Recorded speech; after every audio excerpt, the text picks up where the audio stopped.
Mente, Caráter e Personalidade, volume 1, capítulo 6. Normalidade sadia. A fonte da verdadeira felicidade. Há pessoas de imaginação doentia, às quais a religião é um tirano, como que os dominando com vara de ferro.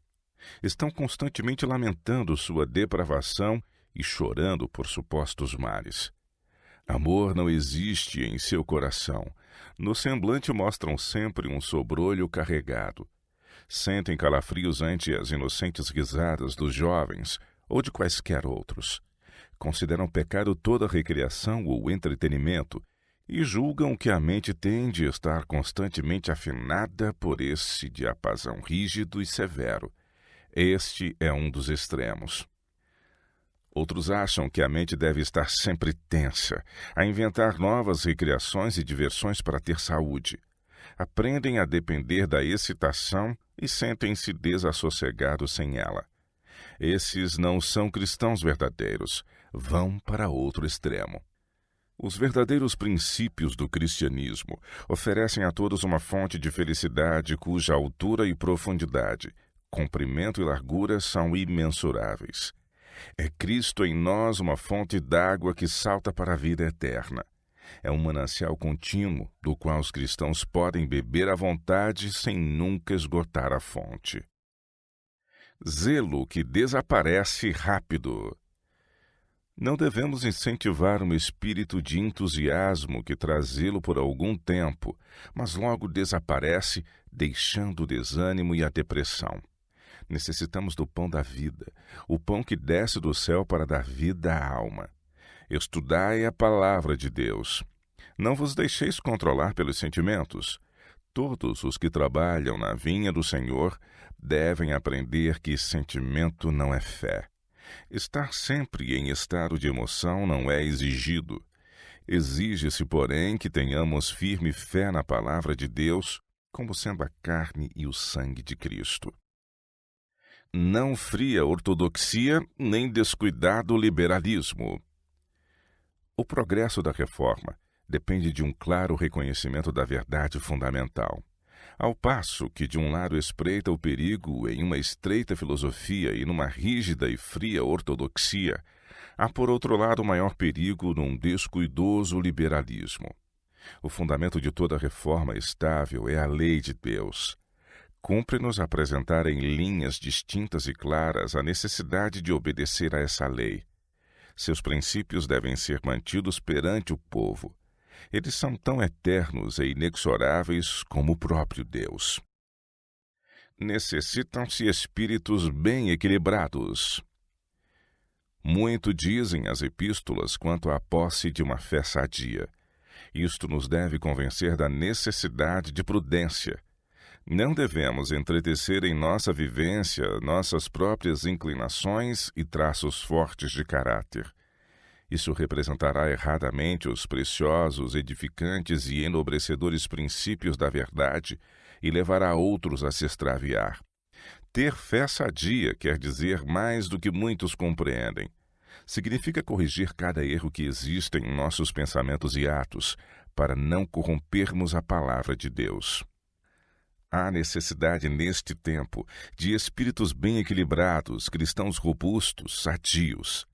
Muitos dos que professam a Cristo têm uma vivência enfermiça. Não sabem tolerar coisa alguma desfavorável. Desanimam-se e julgam estar de qualquer modo sendo menosprezados ou ofendidos, se os irmãos não foram com eles tão afáveis como julgam deverem ser. O grande médico, por sua infinita proficiência, lhes restauraria a perfeita saúde moral, mas o paciente recusa seguir a receita que oferece. Essas pessoas podem por breve tempo aplicar ao seu caso a palavra de Deus, mas não se tornam obradores dessa palavra. Logo vão ter as influências que se adaptam a seus gostos naturais e neutralizam tudo o que ganharam. Todas as faculdades devem ser cultivadas.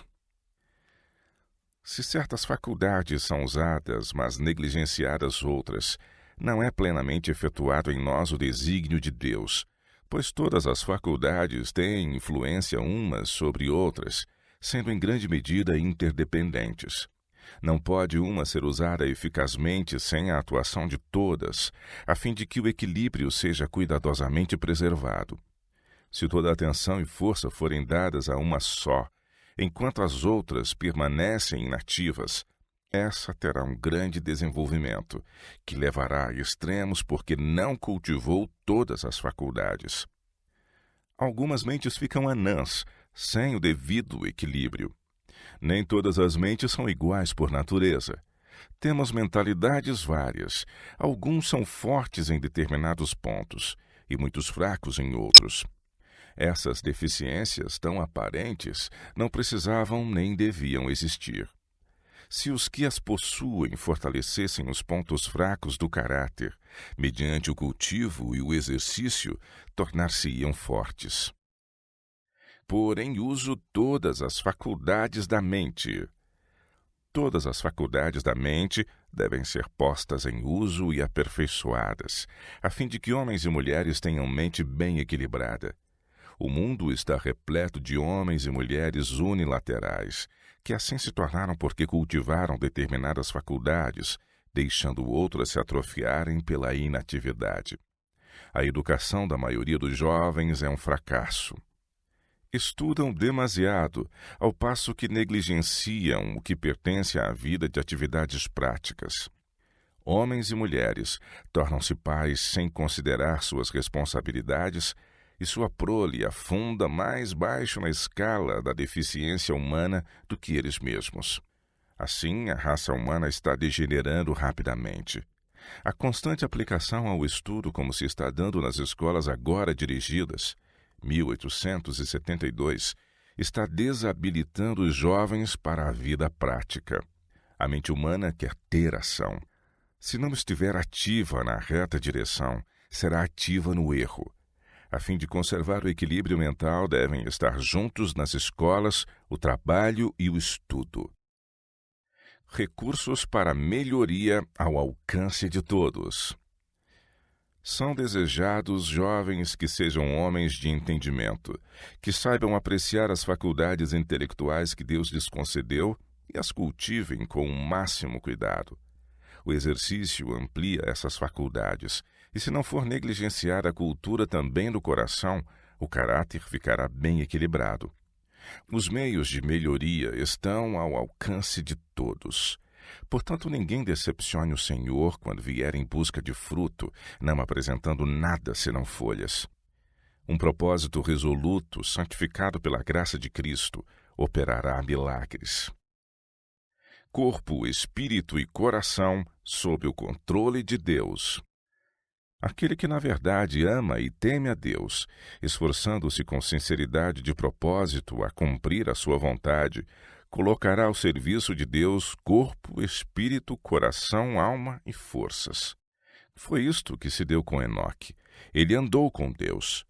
Os que estão resolvidos a fazer da vontade de Deus a sua própria, têm de servir e agradar a Deus em tudo. Então o caráter será harmonioso e bem equilibrado, coerente, animoso e verdadeiro. As faculdades da mente devem dominar sobre o corpo. A verdadeira educação inclui o ser todo.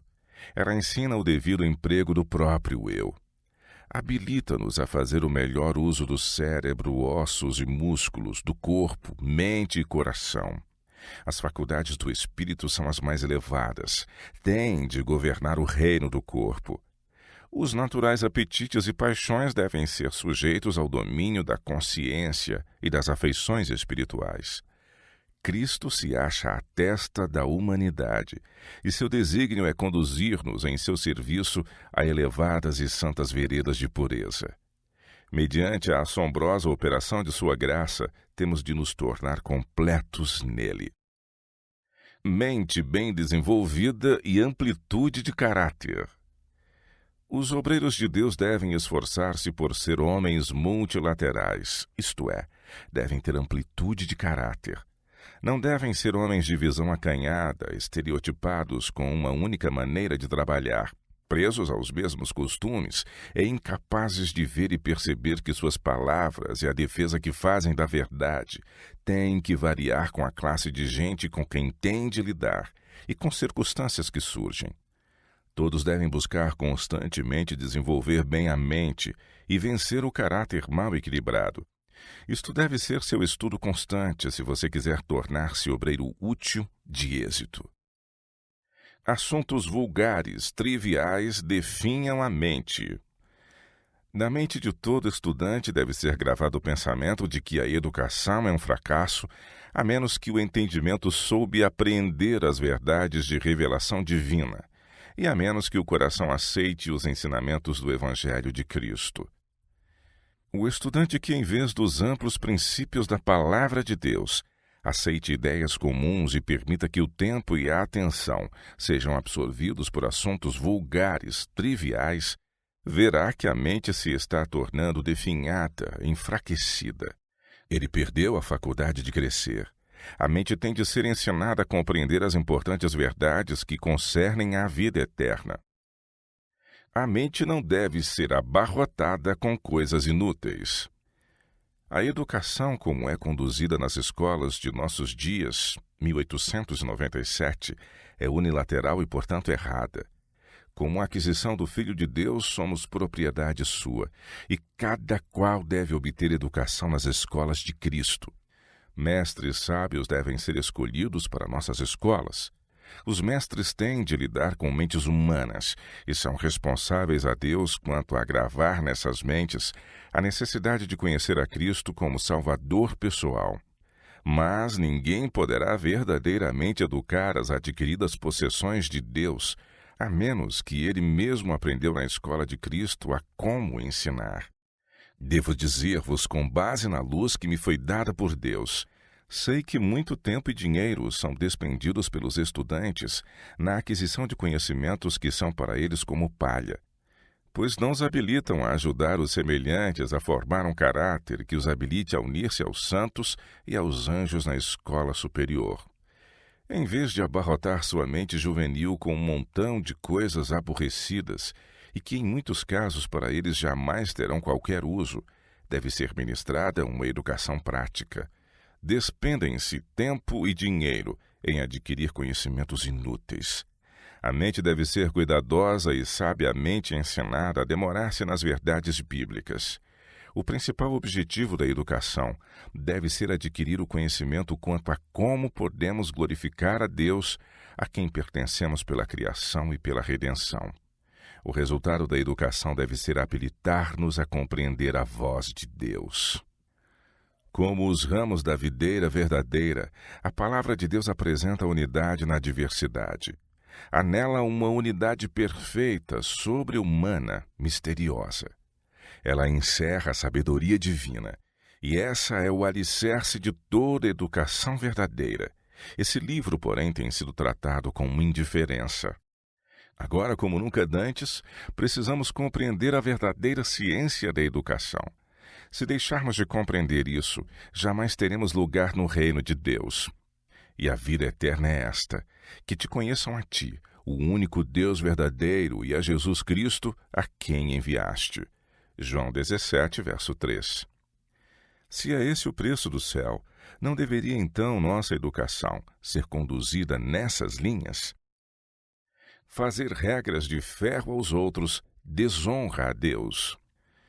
Deus não justificará qualquer plano, mediante o qual o homem, no mínimo grau, oprima seu semelhante ou domine sobre ele. Logo que um homem comece a fazer uma regra férrea para os outros homens, ele desonra a Deus e põe em perigo sua própria alma e a alma de seus irmãos. Necessário o equilíbrio de mentes em desacordo. Aqui estamos reunidos, de opiniões diferentes, diferente educação e preparo diferente. E não é de esperar que todas as mentes sigam pelo mesmo conduto. Mas a questão é, estamos nós, os vários ramos, enxertados na videira tronco? Isto é o que precisamos averiguar. E precisamos fazer a pergunta aos professores, assim como aos estudantes. Precisamos compreender se estamos realmente enxertados na videira-tronco. Se estamos, podemos ter maneiras diferentes, diferentes timbres de voz, vozes diferentes. Vós podeis olhar as coisas de determinado ponto de vista e podemos ter ideias diferentes entre nós em relação às Escrituras, não em oposição às Escrituras, mas nossas ideias podem variar. Minha mente pode correr nas linhas que lhe são mais familiares e outro pode pensar e adotar um ponto de vista de acordo com os seus traços de caráter e ver motivo de profundo interesse em certo aspecto da questão que outros não apanham. Isopo, cedro e palmeira. Em todas as disposições do Senhor, não existe nada mais belo do que seu plano de dar aos homens e às mulheres uma diversidade de dons. A igreja é seu jardim, adornado de uma variedade de árvores, plantas e flores. Ele não espera que o isopo fique do tamanho do cedro, nem que a oliveira atinja a altura de uma majestosa palmeira. Muitos têm recebido apenas um limitado preparo religioso e intelectual. Mas Deus tem uma obra para esta classe de pessoas, se elas trabalharem com humildade, confiando nele. Características tão variadas como as flores. Das infinitas variedades de plantas e flores, podemos aprender uma importante lição. Nem todas as flores têm a mesma forma nem a mesma cor. Algumas delas são medicinais, outras são sempre fragrantes. Há cristãos professos que julgam ser seu dever fazer com que todos os outros sejam semelhantes a eles. Este plano é humano, não é plano de Deus. Na Igreja de Deus há lugar para características tão variadas como as flores do jardim. Em seu jardim espiritual há muitas variedades de flores. Faculdades da mente e do corpo são dom de Deus. As reivindicações de Deus devem impressionar a consciência. Homens e mulheres precisam ser despertados para o dever do império de si mesmos, para a necessidade da pureza, a libertação de todo apetite aviltante e todo hábito contaminador. Precisam ser impressionados com o fato de que todas as suas faculdades de mente e corpo são dons de Deus e se destinam a ser preservadas nas melhores condições possíveis para seu serviço. Deus deseja caráter simétrico. Deus reprova os homens porque os ama. Quer que sejam fortes em sua força, que possuam mente bem equilibrada e caráter simétrico. Então eles serão exemplos do rebanho de Deus, guiando-os pelo preceito e pelo exemplo para mais perto do céu. Então edificarão a Deus um santo templo.